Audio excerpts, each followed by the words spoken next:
Terima kasih untuk semua pemain yang sudah berjuang selama perjalanan panjang di kualifikasi Piala Dunia. Akhirnya Indonesia tersingkir dan harus mengubur mimpinya untuk lolos ke Piala Dunia. Ya sudahlah, ketika mimpimu yang begitu indah tak pernah terwujud, ya sudahlah. Ya, itulah yang harus kita terima sebagai penonton penikmat sepak bola Indonesia, supporter setia timnas Indonesia. Jangan berkecil hati, jangan patah semangat. Memang kita tersingkir, kita harus ikhlas, sisakan ruang untuk ikhlas. Ya, memang berat sekali karena perjalanan ini sudah sangat panjang. Dari melawan Bahrain, lalu kita ketemu Vietnam dan Irak yang di ronde sebelumnya, ketemu Jepang dan Australia dan berbagai tim-tim aneh lainnya seperti Bahrain gitu loh. Dan akhirnya sekarang tersingkir oleh Irak. Dan sebenarnya bukan hanya Irak sih, Arab Saudi juga kemarin yang sudah berhasil mengalahkan kita. Khusus untuk video kali ini gue nggak membahas keseluruhan pertandingan. Yang jelas apapun yang terjadi sepanjang pertandingan ini, baik itu keputusan wasit lah, baik itu gol yang tercipta dari ruang yang sebenarnya sudah mulai ditutup, cuman emang agresivitas dari pemain Irak yang berhasil nyetak gol mampu memanfaatkan sedikit peluang yang dia dapatkan. Tentu saja dengan tendangan yang cukup epic ya.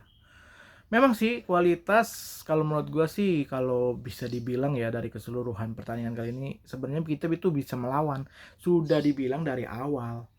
Pertahanan kita tuh cocoknya 3 back bukan 4 back.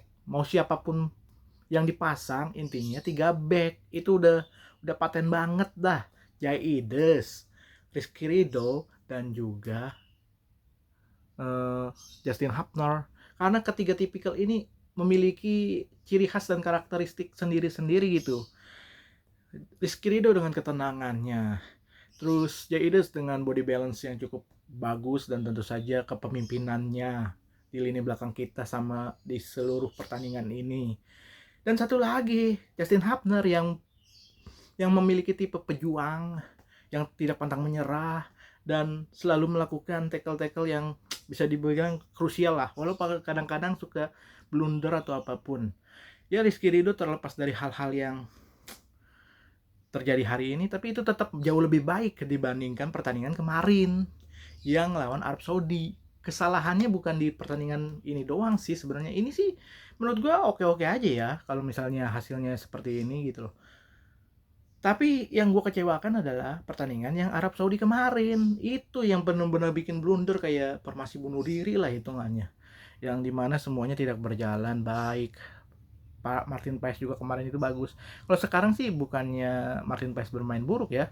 Tapi ya jelas lah ini tensi permainan berbeda, dan tentu saja Martin Paes juga sudah berjuang maksimal dan sebenarnya sudah bagus ya Rizky Ridho dan juga Justin Hapner Jaides dimainkan ini. Cuman kurang satu, Justin Hapner harusnya 3 itu. Kalau 3 sih menurut gue lebih lebih bisa ada tutup ruang yang lebih oke gitu loh. Kalau sekarang sih secara tutup ruang sih udah lumayan sih, tapi nggak terlalu maksimal gitu di pertandingan di ronde-ronde sebelumnya. Kan kita berhasil kayak bahkan clean sheet gitu ya dari pertandingan sebelumnya, yang memang formasi kita itu udah terbaiknya itu. Dan Ole kalau mau dipasang dari awal gitu loh, kenapa nggak pernah dipasang gitu loh, punya bomber yang cukup paten, kenapa nggak dipasang gitu loh. Ronaldo aja main dari awal sampai habis walaupun umurnya sudah tua, kenapa Ole nggak dipasang dari awal. Pokoknya intinya di balik semua yang terjadi hari ini, baik itu keputusan wasit, permainan, atau hal-hal lainnya, yang jelas gue kecewa sama Patrick Kluivert dan jajarannya ini. Alasannya menyia-nyiakan peluang ketika menghadapi Arab Saudi kemarin. Karena ketika kita berhasil menang lawan Arab Saudi kemarin, potensinya besar loh untuk menang lawan Arab Saudi. Permainan Arab Saudi jauh lebih jelek, tidak terorganisir, dan sebenarnya mereka tuh hanya memanfaatkan titik ruang tengah yang bolong dari kita ya, dari Makol kemarin itu ya. Hanya itu aja, selebihnya itu sudah bermain cukup baik. Memang kalah di lini tengah waktu pertandingan Arab. Nih pertandingan sekarang ini memang secara kualitas Irak sama Arab jauh lebih kuat dan jauh lebih bagus permainan Irak sih. Emang dari ronde-ronde sebelumnya juga Irak juga udah sudah oke gitu loh, sudah bermain bagus. Ya kita doakan aja Irak bisa menang, lolos Pildun ya. Biarin Arab yang ketemu Onana sekalian tuh lawan Kamerun. Nggak tahu deh Kamerun playoff apa enggak ya. Pokoknya intinya gue berharap sih Irak yang lolos Pildun ya. Sebenarnya gue juga berharap Indonesia yang juga mendampingi Irak minimal ronde 5 lah ya. Harusnya sih lolos sih sebenarnya. Cuman ya hasil yang kurang baik hari ini dan kemarin. Tapi yang jelas sih kemarin yang sangat mengecewakan. Kita harus mengubur mimpi kita dan kita mulai dari nol lagi ya. Semangat ya untuk supporter dan pendukung timnas lainnya. Sebenarnya semua rakyat Indonesia kecewa, terutama terhadap keputusan yang krusial, yaitu adalah pergantian pelatih di zaman Sintayong. Netizen bola, semua penikmat bola dan pendukung supporter Indonesia yang dukung timnas Indonesia secara ikhlas dan juga penuh semangat itu sangat kecewa, bukan terhadap pertandingan ini sih, dan juga sebenarnya kecewa juga sama pertandingan kemarin, lebih ke keputusan yang paling bodoh sepanjang perjalanan kita ini yang sangat luar biasa hebat, yaitu adalah pergantian Sintayong di tengah jalan. Sebenarnya semua penikmat bola di Indonesia ini sangat rela dan sangat ikhlas bersama Sintayong sampai ronde 3 kemarin, minimal ronde 3 kemarin saja gitu loh. Kalaupun katanya bakal kalah lah, bakal tersingkir lah, lebih jauh lebih ikhlas bersama Sintayong tersingkir dibandingkan sama Patrick Kluivert yang secara full squad sudah lebih lengkap dan lebih sempurna dengan pemain-pemain yang jauh lebih luar biasa lagi. Waktu itu kan belum ada Mauro Gilstra, belum ada Oleh, pokoknya ada beberapa pemain yang belum datang lah, seperti Emil juga. Aduh, jangan disayangkan ya, kenapa nggak di zaman Sintayong itu dilengkapin dulu baru gitu loh. Dan setidaknya ronde 3 lah ya, kalau emang hasilnya tidak maksimal atau bahkan ke ronde 4 sekarang, nggak apa-apa dah pecat Sintayong istilahnya di ronde 4 ini. Tapi setidaknya di ronde 3-nya itu loh, ada peluang kita ketika menghadapi Australia.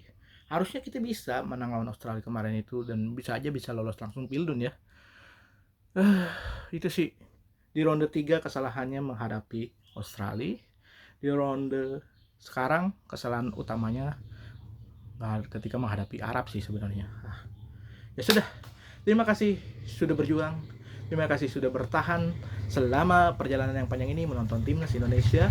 Kita dukung terus timnas Indonesia apapun yang terjadi. Semoga ini menjadi evaluasi besar buat Erick Thohir dan jajaran lainnya yang tidak suka sama timnas Indonesia. Lebih baik out, pergi dan jangan pernah mengganggu timnas Indonesia dan kebahagiaan rakyat Indonesia. Please, kita sudah hancur segala-galanya di sini dengan banyaknya kasus-kasus korupsi dan lain-lain yang bikin muak gitu di Indonesia ini. Setidaknya kita ada kebahagiaan sedikit lah dari sepak bola ini. Jangan juga harapan dan kebahagiaan yang sedikit ini dirusak juga gitu loh sama oknum-oknum yang tidak jelas adanya.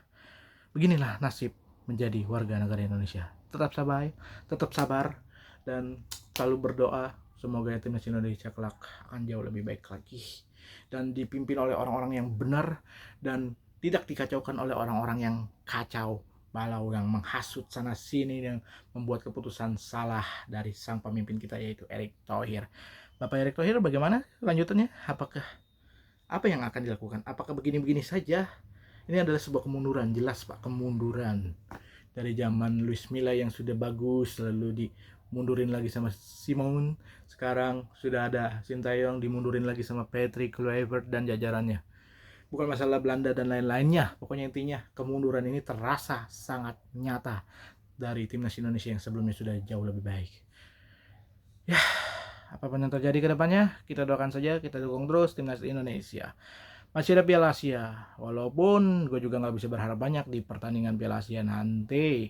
Yang jelas-jelas ronde berikutnya nih, ronde mulai dari ronde 2 lagi ya setelah Pildun nanti.